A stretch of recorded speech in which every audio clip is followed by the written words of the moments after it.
Assalamualaikum warahmatullahi wabarakatuh. Selamat pagi Pak Gunggu, selamat pagi teman-teman. Kami dari kelompok 1 dengan saya Lia Fatra Nurleni dan teman saya Oktarini Puntari. Pada kesempatan kali ini kami akan mempresentasikan review jurnal yang berjudul Use Security and Privacy Policies in B2B and B2C E-commerce Deliver, a Comparative Study Using Content Analysis. Jurnal ini ditulis oleh Khadijah Ali Fakil, Sainidas, Godwin Udo, dan Karol Balci, yang diterbitkan pada jurnal Behavior and Information Technology 2017 volume 36 nomor 4 halaman 390 hingga 403. Langsung saja review jurnal akan dimulai oleh Oktarini Kuntari. Baiklah, saya akan menjawab pertanyaan dari review jurnal. Yang pertama, masalah penelitian atau pertanyaan di dalam penelitian. Penelitian ini mengidentifikasi perbedaan kebijakan keamanan dan privasi dalam segmen e-commerce B2C dan B2B dari perspektif vendor. Yang mana, adapun pertanyaannya, yang pertama, apakah persepsi keamanan berbeda antara vendor di segmen e-commerce B2B dan B2C? Yang kedua, apakah persepsi privacy berbeda antara vendor di segmen e-commerce B2B dan B2C? Yang kedua, mengapa masalah atau pertanyaan itu penting? Karena masalah keamanan dan privasi di segmen e-commerce B2B dan B2C dapat dianalisis dari dua perspektif yang berbeda, yang mana sebagian besar studi berfokus pada perspektif konsumen dan cenderung mengabaikan perspektif vendor, serta karena adanya ketidaksesuaian antara keamanan konsumen, permintaan privasi, dan layanan vendor yang menyebabkan ketidakpuasan sehingga menyebabkan hilangnya bisnis, karena konsumen beralih ke merek e-commerce yang lebih mereka percaya. Ketiga, pendekatan penulis untuk memecahkan masalah. Penulis melakukan pendekatan deduktif kuantitatif, yang mana penulis menggunakan pendekatan analisis konten untuk mendapatkan skor keamanan dan privasi, kebijakan keamanan dan privasi situs web, e-commerce B2C dan B2B. Peneliti juga menggunakan Diction untuk menentukan skor kebijakan privasi e-commerce B2B dan B2C pada 8 kategori privasi yang dinyatakan oleh Gill et al. Dan melakukan analisis komparatif kebijakan privasi dan keamanan e-commerce B2C dan B2B dari perspektif vendor. Keempat, asumsi tentang dunia nyata. Karena pertumbuhan perdagangan elektronik atau e-commerce dan kenyamanan yang terkait dengannya, maka semakin banyak pelanggan yang mengadopsi e-commerce sebagai media untuk transaksi, menurut penelitian Guo dan Huang.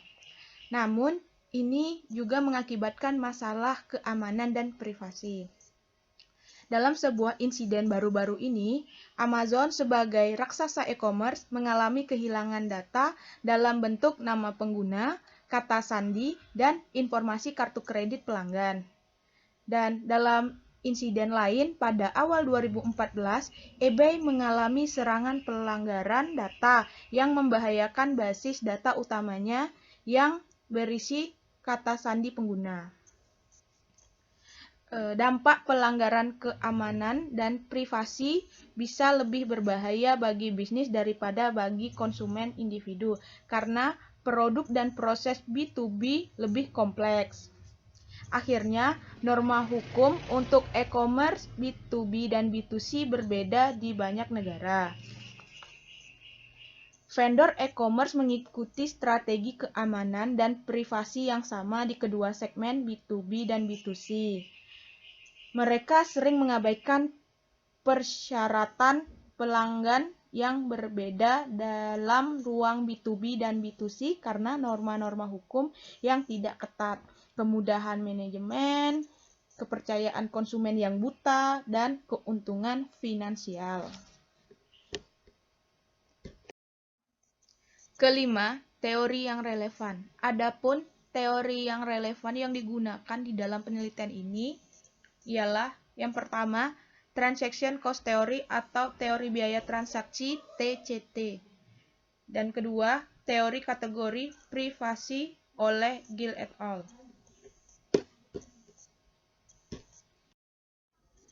Keenam, hipotesis. Adapun hipotesis di dalam penelitian ini ialah yang pertama, apakah persepsi keamanan berbeda antara vendor di segmen e-commerce B2B dan B2C?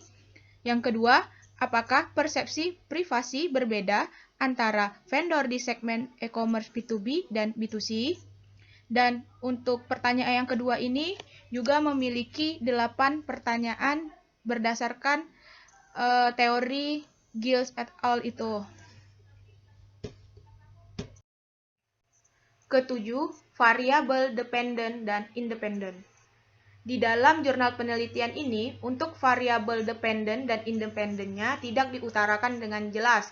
Tetapi menurut kami, variabel dependent di dalam penelitian ini adalah vendor e-commerce, B2B, dan B2C. Sedangkan variabel independennya adalah keamanan dan privasi. Kedelapan, sampel. Di dalam penelitian ini memiliki sampel 200 e-commerce website yang mana terdiri dari 95 milik segmen B2B dan 105 milik segmen B2C. 9. Tes statistik. Di dalam penelitian ini, penulis menggunakan analisis regresi menggunakan ANOVA. Dan selanjutnya akan dilanjutkan oleh Saudari Fatra. Oke, selanjutnya hasil pada penelitian ini terdapat dua persepsi, yaitu persepsi keamanan dan persepsi privasi. Pada persepsi keamanan, skor keamanan antara segmen B2B dan B2C berbeda secara signifikan. Singkatnya, B2B secara signifikan berbeda dari B2C sehubungan dengan kebijakan keamanan. Oleh karena itu, vendor B2B lebih peduli tentang keamanan sambil merancang kebijakan keamanan situs web e-commerce mereka dibandingkan dengan B2C. Pada persepsi privasi, perbedaan dalam skor privasi antara segmen B2B dan B2C tidak signifikan. Karena itu, privasi dianggap sangat pentingnya oleh kedua vendor tersebut. Dari 8 subkategori privasi, perbedaan antara segmen e-commerce B2B dan B2C hanya signifikan untuk 2 subkategori, yaitu keintiman dan pembatasan. Hal ini menunjukkan bahwa skor untuk kedua subkategori privasi ini dalam B2C lebih dari yang ada di dalam B2B e-commerce. Selanjutnya yaitu simpulan. Yang pertama, vendor B2B lebih peduli tentang keamanan data dan proses di situs web mereka daripada B2C. Kemudian privasi secara keseluruhan sangat pentingnya untuk keduanya. Yang ketiga, pelanggan B2C lebih memperhatikan aspek keintiman dan pembatasan privasi dibandingkan dengan rekan B2B.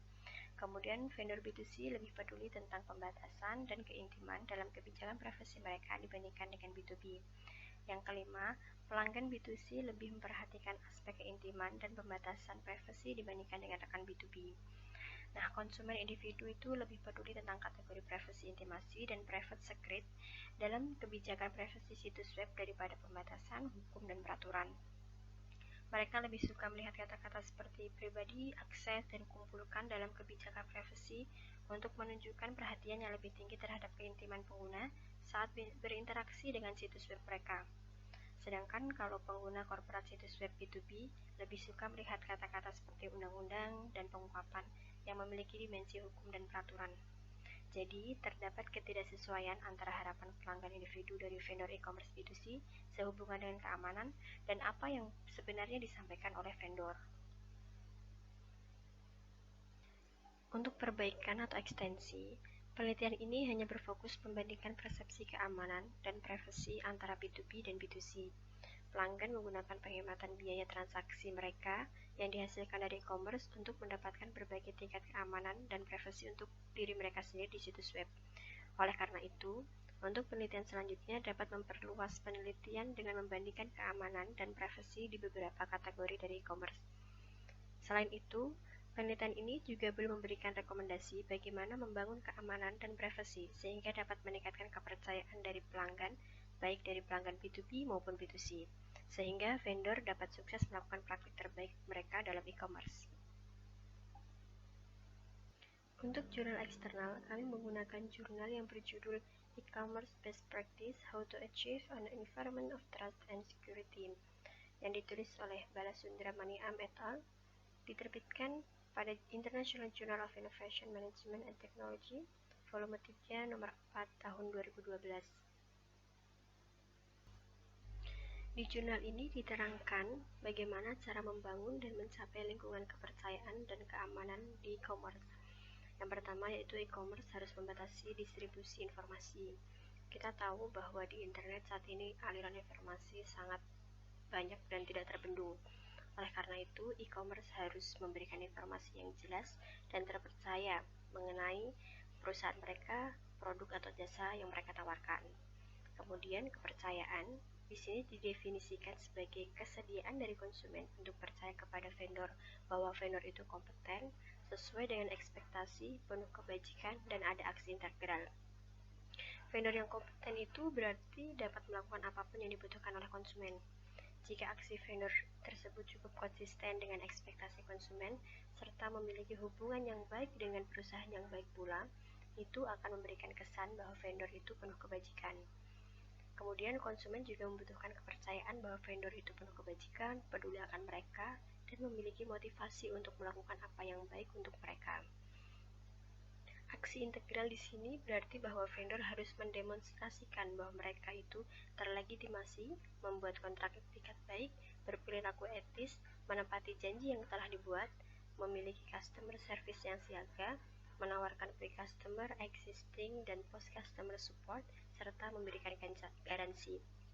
Kemudian keamanan, konsumen tidak akan memberikan informasi apabila mereka merasa tidak aman. Oleh karena itu, sudah seharusnya e-commerce menjelaskan dengan detail mengenai kebijakan privasi yang diterapkan, tanggung jawab perusahaan, teknologi dan sistem keamanan yang dijalankan, serta bagaimana mereka mengontrol teknologi dan sistem tersebut. Sekian presentasi dari kami, mohon maaf apabila banyak kekurangan. Terima kasih. Wassalamualaikum warahmatullahi wabarakatuh.